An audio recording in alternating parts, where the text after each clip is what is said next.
So in our last module, we concentrated and focused on this idea of myths and fables being able to help explain things, help teach lessons.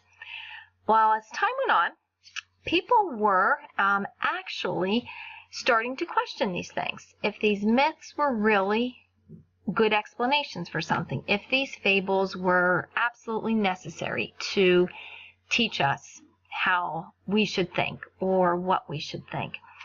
So a group of individuals came along, several of them, and they were called philosophers.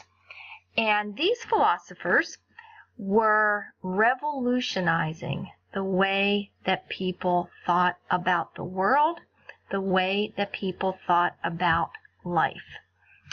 And one of these philosophers, one of the most famous ones we know, one of the first ones to come onto the scene in ancient Greece, his name was Socrates. And Socrates did not write anything down, but he had an excellent student who came after him, who started writing some of his works down. So here's one of the famous quotes from Socrates.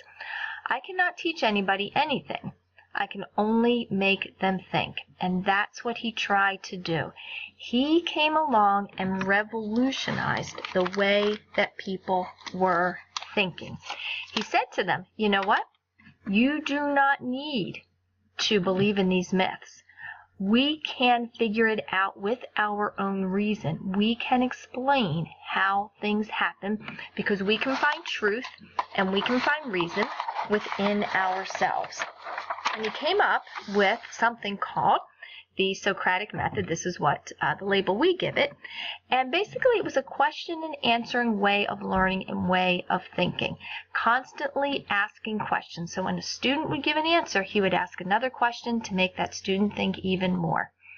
Socrates also believed in a definite right and wrong. Those were absolutes. If something is right, it's always right. If something is wrong, it's always wrong.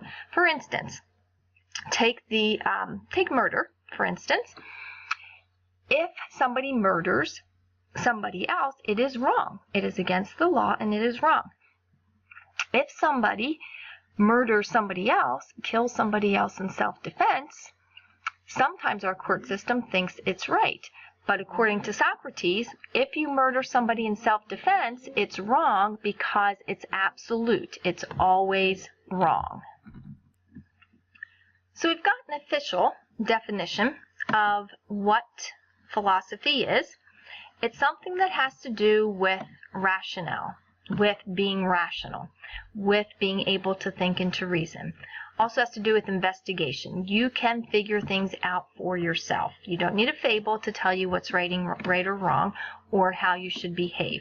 So you're looking rationally, you're looking to reason for truths about life, about being, about knowledge, about conduct.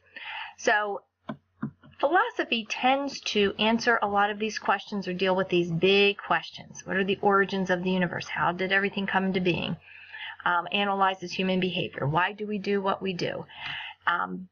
Philosophy tries to observe and to prove things through, again, logic and reason. Why are we here? Why are we here on the earth? What is the purpose of life? So these are all things that philosophy goes into. These are all elements of what philosophy is all about. So after Socrates comes another philosopher, Plato, who happened to be Socrates' student and did write down a lot of the things that Socrates taught. Plato was very interested in looking into the truths about government, about democracy. He did believe that individuals probably would not be able to govern themselves like they thought they could in Athens. He thought that those who were a little bit more wise, such as philosophers, are the people who should be in charge. After Plato came Aristotle. Aristotle was also then a student of Plato. Aristotle looked to the physical things around him to see if he could actually prove if something was right or something was wrong. He wanted to know about, why was there a flood? Why was there a big tsunami type of thing? So Aristotle was the father of the scientific method. He would pose a question, ask a question, thought you should do physical research, find things out, come up with a hypothesis, do some experimenting, analyze, and come to a conclusion. So very much like his forerunners, other philosophers, he believed that you could, with reason, be able to find truths and be able to prove them. We also have a man by the name of Pythagoras, who also was a philosopher, but he also was a teacher, and he taught a lot about mathematical principles. And what he believed as a philosopher is that everything in the universe could be figured out through some type of mathematical formula or equation, or the way that you look at music, that's how you can look at the universe and possibly find out some answers that are in nature as well. So what I'd like you to do at this point, pages 154 to 163 are where you find the information for the philosophers. I would like you to go ahead, you can use the video that I've provided here as well as your notes, and I would like you to write down 5 characteristics that go along with each of these philosophers. What do they think? What do they believe? What did they write? And these 5 characteristics, you will see most of them on the test that's going to be at the end of this module. So I would like you to go ahead and do that. And if you have any questions about it, please definitely email me if you're not sure about the key characteristics. They're right there in your book under the headings of each one of these philosophers. And again, you can definitely use some of the highlights that I pointed out here on the video. So again, looking at what philosophy is, what all goes into the philosophical thinking, these are also questions you could ask as you look at the characteristics. What did they believe? What did Socrates believe was the origins of the universe? What was our purpose in life here? So these are all things that you can look at as you write down the characteristics of the different philosophers. And then this takes us to, this will be our last discussion question here in this module.